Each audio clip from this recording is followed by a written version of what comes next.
හැමදාම ලිප්ස්ටික් පාවිච්චි කරනවද? එහෙනම් මේ වීඩියෝ එක අන්තිම වෙනකම් එකතු වෙන්න.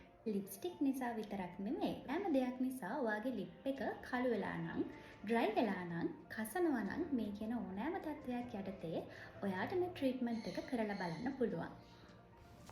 මම මෙතනදී එකතු කරගන්නේ පිරිසිදු එළඟි තෙල් මේස හැඳි දෙකක්. ඒ වගේම මී පැණි තේ හැඳි එකක්.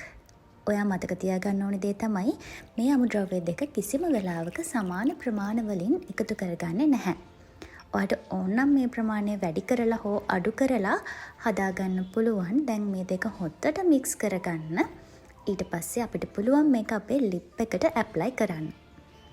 මුලින්ම ඔයාගේ ලිප් එකේ තියෙන ලිප්ස්ටික් තියෙනවා නම් ඒවා ඉවත් කරගන්න. එහෙම නැත්නම් වොෂ් දැම්ම වෙලාවට ඔයාට පුළුවන් මේ අපි හදාගත්ත මිශ්‍රණය ඔයාගේ ලිප් එකේ මේ විදිහට හොඳින් නාලේප කරගන්න.